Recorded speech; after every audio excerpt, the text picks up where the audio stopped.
Hi folks, Dan and Bob here, back at the Dinosaur Park Formation Multi-Species exhibit in Teybidee Park. And today I'm going to do some work on the neglected viewing pavilion up near the Waterhole proper. And so it'll be largely a speed build, and we're going to get into that right shortly. I started by having a build of the rough frame of the building, the walls in place, and the overall sense of space, because it helps me think about the kind of detailing that's necessary. And you're seeing that right now on this turnabout. Obviously, it needs a lot of detailing. It needs landscaping and some stuff inside. It's already got its staircases. So that's what we'll be doing in the video today. So let's get on toward that. As you can see, the first thing I'm starting with is doing some columns to break up the vast expanse of that stonework. It just doesn't look right, just stone after stone with so much space. And also set the corners off and just make it look a lot more structurally supported and more interesting than a flat wall. Because I think part of the reason I react that way is the texture, even though it's supposed to be stones, really doesn't have any relief like real stone would. You can perceive that, so it's needs something to give it a little more oomph. You can see I have an open space inside, and it's 2 levels inside. So there's one down on the animals level, and that's the park level, and then one up for a more extensive view into the habitat. I've put binoculars in there for the attraction purposes, even though that's not yet functional in game. It is a little fussy working inside the building while all the walls on the roof are there. I guess I managed it okay in this build. There were a couple of points where it was frustrating, but overall, not too bad. I had intended this video to go further and put in some more of the viewing stations at various buildings, at various exhibits throughout the park. But I started getting a lot of bugs in this save. A couple of my habitats stopped recognizing the fact that they were habitats, which meant the animals were officially not contained, despite the fact that they're inside fences, and it interrupted the feeding of them, and that was mildly annoying. Some of my buildings started claiming they had no power, and that was also annoying, resetting that every time I started a work session. Even just completely replacing them didn't solve that problem once I saved the zoo. And the guests just started going everywhere. And it just got to be a little bit too much. So this is probably, at least for a while, the last Teybidee Park video. I've been working on another park, and we'll be taking a look at that. Go from there, I reckon. You can see at this point I'm starting to put in some of the detail on the inside of the building. These staff-only doors that go to undetailed parts of the building. The idea here is that I'm building a sort of little stage here between those 2 doors, and that there would be some kind of presentations done in the building for the guests, and those doors, of course, would be backstage for the presentations. And outside, I thought I'd put in a couple of vending machines, well, a trio of vending machines, because this part of the park didn't have a restaurant or anything. So, you know, a little something for when guests actually have needs for this kind of stuff. Since the Dinosaur Park formation is in Alberta, I was using stone and timber in the other viewing areas for this, and I wanted to bring that into the building to have it have something of a Timberlands kind of feel for its look and trimmings.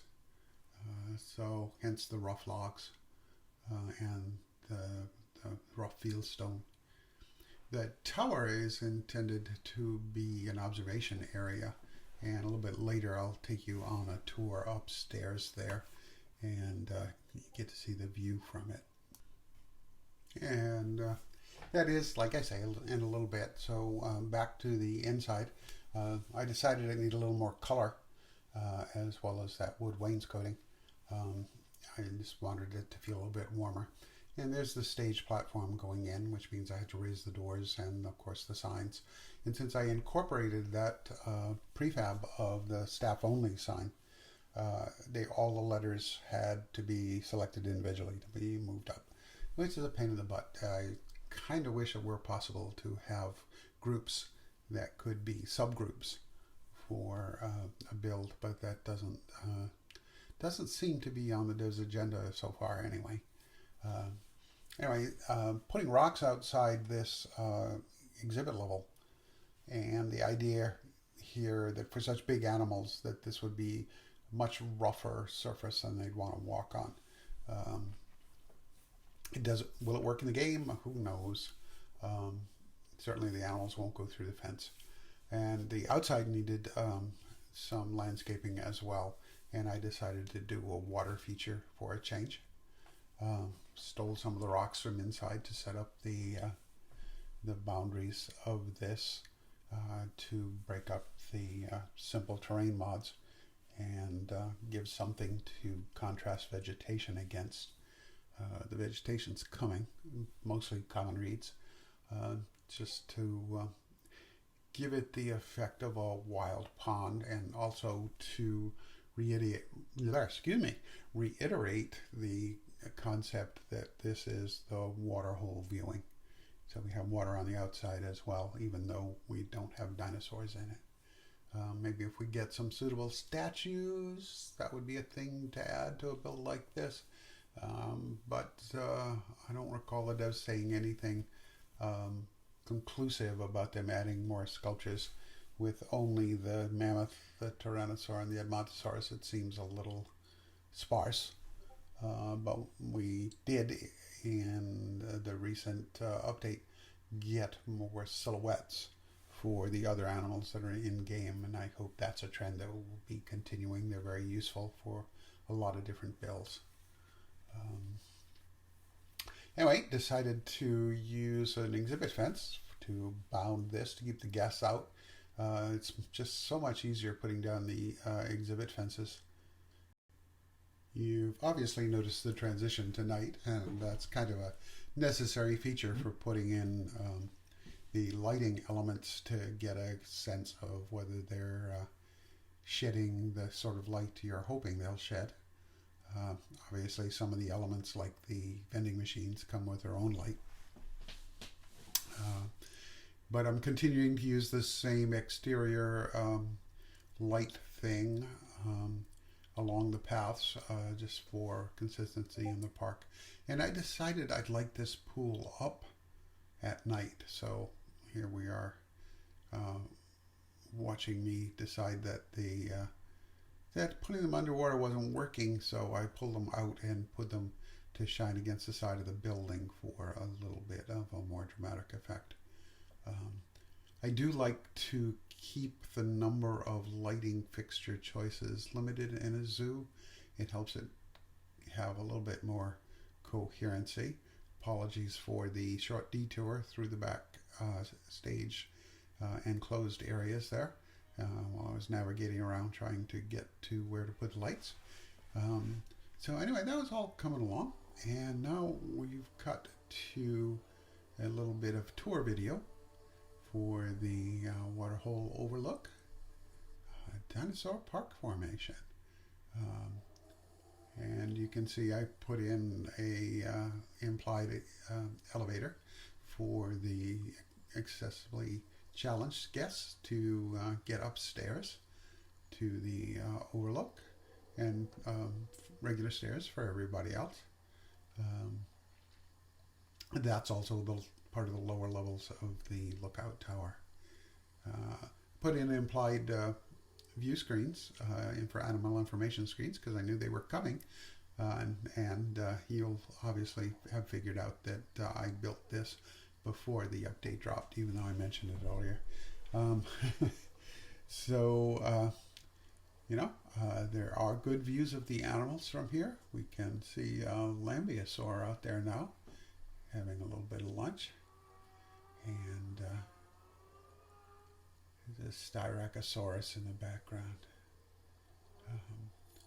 So really sort of very much of a you're right there kind of effect on this lower level, looking out into the exhibit. The glass helps with that. The occasional lack of lining up the panels in the glass with the columns on the building is something I really ought to fix.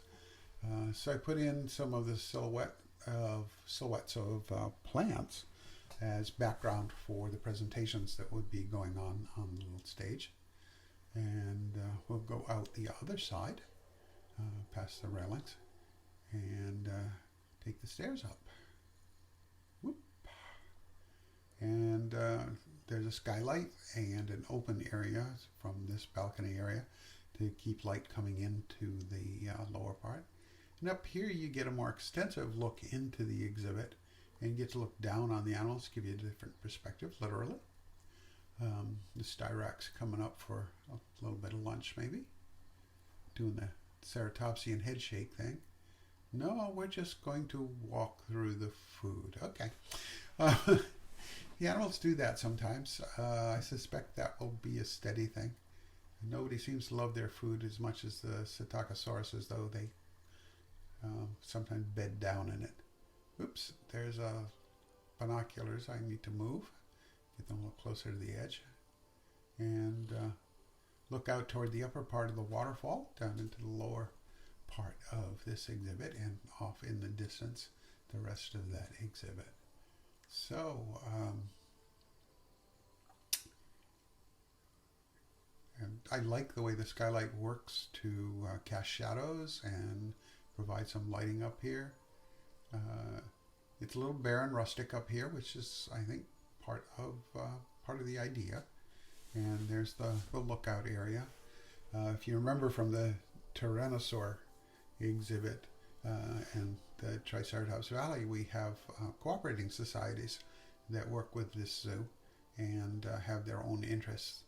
And this is something that they can use, as well as the park staff, to look around the zoo. There's a lot of vegetation, so there's a lot they can't see.